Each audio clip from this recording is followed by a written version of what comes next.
பசும்பொன் தேவர் நினைவிடத்தில் வைகோ மற்றும் சீமான் மரியாதை செலுத்திய பின் செய்தியாளர்களை சந்தித்துக் கொண்டனர். மேலும் விவரங்களை எமது சிறப்பு செய்தியாளர் ஹரிஹரன் வழங்க கேட்கலாம். வணக்கம் சார், இணைப்பில் இணைந்தமைக்கு நன்றி. தற்போது இருவரும் கூட்டாக செய்தியாளர் சந்திப்பில் உடனிருந்த காட்சிகளை நாம் பார்த்தோம். உங்களுடைய தகவல்களை பதிவு பண்ணுங்க சார். இந்த விஷயம் அரசியல்ல பரபரப்பை கூட்டல சுவாரஸ்யத்தை கூட்டியிருக்கு அப்படிங்கறத பார்க்கின்றோம். திரு வைகோவும் திரு சீமான் அவர்களும் குறிப்பாக ஈழ அரசியல்ல ரொம்ப தீவிரமாக முன்னெடுப்பவர்கள். அதனாலேயே ரெண்டு இயக்கங்களை சேர்ந்த நிர்வாகிகள் தோழர்களுக்கு இடையே ஒரு வகையான ஒரு காம்படிஷனும் போட்டியும் நம்ம இணையத்திலையும் மற்ற சமூக தளங்கள்லயும் நம்ம பார்த்திருக்கோம்.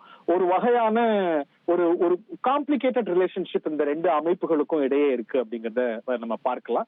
அதனால ரெண்டு தலைவர்களும் பரஸ்பரம் சந்தித்து ஆற தழுவி கொண்டது இயல்பா மேலோட்டமா அரசியலை பாக்குறவங்களுக்கு நிச்சயமாக ஒரு சுவாரஸ்யமாகவும் வித்தியாசமா இருக்கே அப்படின்னு தோணும். பட் ஆனா ரெண்டு பேரும் ஒரு தளத்துல நீண்ட காலமா பயணித்து வந்தவர்கள். அவர்களே இந்த பிரஸ் மீட்ல சொன்னது போல கலைஞர் அவருடைய சொந்த ஊர்ல நம்ம பார்த்திருக்கோம். இவருக்கு ஒரு துயரம் ஏற்பட்ட போது நான் பார்த்திருக்கேன்.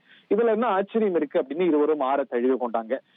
பலருக்கு தெரியாமல் இருக்கலாம், திரு சீமான் திருமணம் நடைபெற்ற போது 2015-14 இருக்கும்னு நினைக்கிறேன். அந்த காலகட்டங்கள்ல திரு வைகோ அவர்கள் அந்த திருமணத்துல கலந்து கொண்டு உரையாற்றினார் அப்படிங்கிறது குறிப்பிடத்தக்கது. அரசியல் ரீதியா இவங்க எடுத்திருக்கக்கூடிய திராவிடம் அப்படிங்கிற நிலைப்பாடும் தமிழ் தேசியம் அப்படின்னு அவங்க சொல்லக்கூடிய கருத்தியலுக்கும் முரண் இருந்தாலும் கூட, ஒரு போட்டி இயக்க தோழர்களுக்கு இருந்தாலும் கூட, இவங்க ஒரு பொது வழி அப்படின்னு வரும்போது, இந்த மாதிரி முக்கிய நிகழ்வுகள் அப்படின்னு வரும்போது முறைத்து கொண்டு போனவர்கள் அல்ல, அன்பை பரிமாறிக்கொண்டவர்கள் எங்க ஐயா வைகோ அப்படின்னு பல முறை திரு சீமான் ஸ்லாயிட்ட சொல்லியிருக்கிறார். திரு சீமான் அவர்களை பற்றி அவருடைய திருமண நிகழ்ச்சியில கலந்து கொண்ட போது கேட்டது ரொம்ப ஒரு சாகித்ய திரு வைகோ அவர்களும் உரையாற்றினார். பட் அந்த ரெண்டு இயக்கங்களுக்கும் இடையே இருக்கக்கூடிய ஒரு காம்படிட்டிவ் ஸ்பிரிட்னால அது ஒரு பகை போல நாம் தமிழருக்கும் அதிமுகவுக்கும் பார்க்கப்பட்ட வந்த நிலையில சில சமயங்கள்ல அந்த விமர்சனங்கள் தடித்தெல்லாம் இருக்கு இந்த இயக்க தோழர்களுக்கு இடையே. பட் ஆனா அந்த தலைவர்கள் மட்டங்கள்ல அது ஸ்பில் ஆனது இல்லை அப்படிங்கறத சேர்த்து பார்க்கிறோம்.